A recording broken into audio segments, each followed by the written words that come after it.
This episode reminded me a lot of the first episode in terms of being very well executed with a lot of the scenes that nailed the atmosphere of the series from the first episode.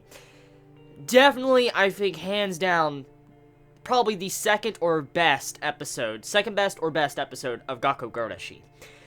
This had so many conflicting emotions. I mean, the second half won me over. Like, when I saw that second half with Yuki just having this mental breakdown and then seeing how she's kind of overcoming her insanity, and then the other characters have struggled to survive, and all the other issues they're dealing with, you know, having to probably kill a best friend, to killing off Megune and crushing her skull in, to the medicine, to seeing the writing. I mean, there's just so many things in this episode. And when you thought last week's episode was sad, well, this episode just gets even worse. Like, if you thought, like, last week was just like, holy shit, I want to cry and curl up into a ball, well, I think you most likely are just in a fetal position, sucking your thumb like a baby, and you're like, I just want this to go away, because, like, this shit right here in this episode is so sad.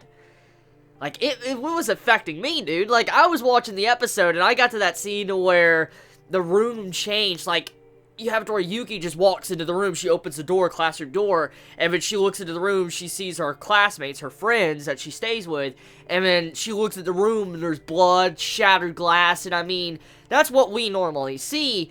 But when Yuki walks in through the door and sees something like that, I'm like, oh my god. Like, the way the camera is, like, I've said this before, but if it isn't for the camera work with the production way they, you know, position the camera to showcase the characters and the angles, I don't think this series would be so good. It really sets the atmosphere up for the episodes, and that atmosphere on the second half was so fucking good. Like, one of the best episodes. Yeah, one of the best episodes of the series. Just that alone. Now, seeing Yuki just kind of realizing she needs to stop covering her eyes with, you know, like, cloth. Like, she needs to be able to open her eyes and realize that what she is doing being kind of insane, is not really helping. I mean, yes, she's a shining light bulb, but right now it's not really helping because there is so many fucking issues going on right now. Like, you have it to where Miki's about to die down in the basement. You have it to where Kurumi's about to get turned into an infected. I mean, you have all sorts of range of issues. The power is out. A fire's on the roof. I mean, there's just so much shit going down that really, it's really fucking bad. Because, let's put this in a broader perspective. Let's just say Miki dies, and so does Kurumi. Like, she turns into an infected and she gets killed. That would just leave 2 people left alive, and there's no way in hell they're going to be able to function in this school by themselves, because look, the power is out. We saw what happened to it. The roof is kind of on fire a little bit, and depending on how the fire spreads, it's possible the entire school could burn down if the fire does find some place to catch flame and really burn. The only thing that's probably saving them is the rain. But even then, it's not that. With the emergency power being on, that leaves a lot of other issues. I mean, they're lucky enough in the apocalypse to be able to have some form of power, but now that the power is gone, well, some of the luxuries they're normally used to is completely gone, which is kind of bad. And on top of that, seeing what happened to Miki down in the basement, that just says, like, she's gonna die. I mean, she's trapped in a room. It looks like she's about to die. Like, you have it to where zombies are just beating on the door. And I'm like, oh my god, she's literally about to kick the bucket. I mean, Kurumi's pretty much gone. She's sitting there screaming and tossing and turning. And the way that's looking, that's not really that good. That looks like she's dead.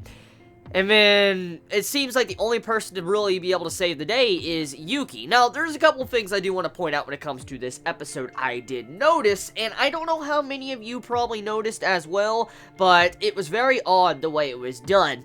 If you look at Toromaru, you know, that dog that got out of the room when Miki opened the door and then you see him run, that was odd. That was a very, very, very fucking odd scene, because as we know, Toromaru was infected. He was infected, and he was like a savage. He was attacking Kurumi. We saw what happened.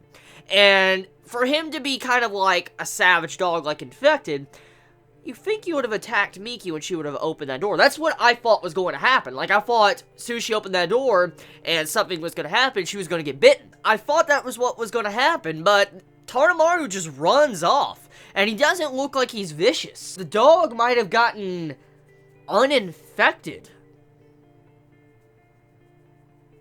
But that's strange. Want to know why it's strange? What's strange about that is Tadamaru, he was already shown to be infected, because we saw what happened.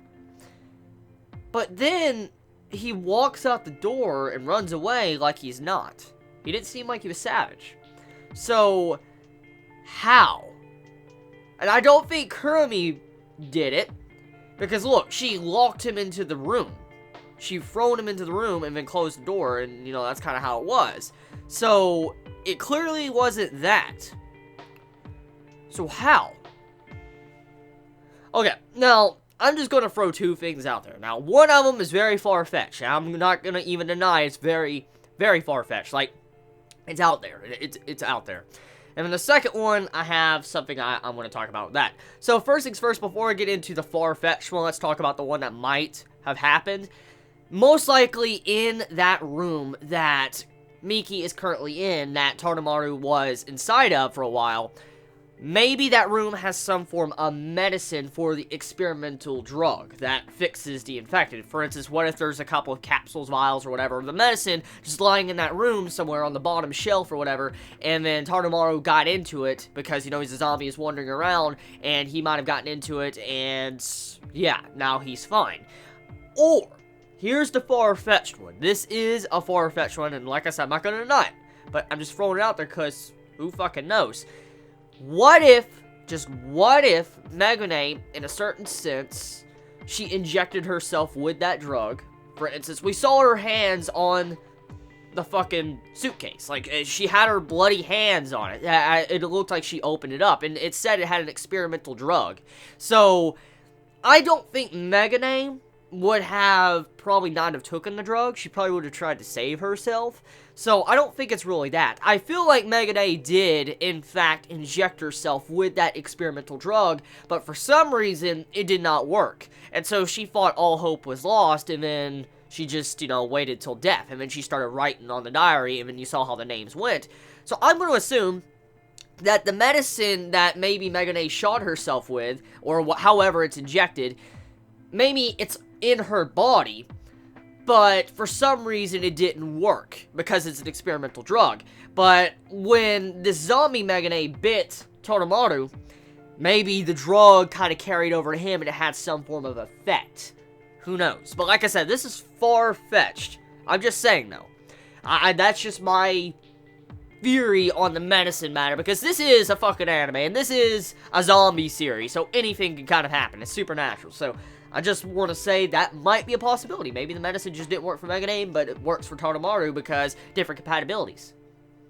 So, yeah, that's my thoughts of Gakkou Gurashi. A very sad episode, and damn it, right in the fucking feels. Let me know your thoughts, comments below. Please be safe. Chibi out.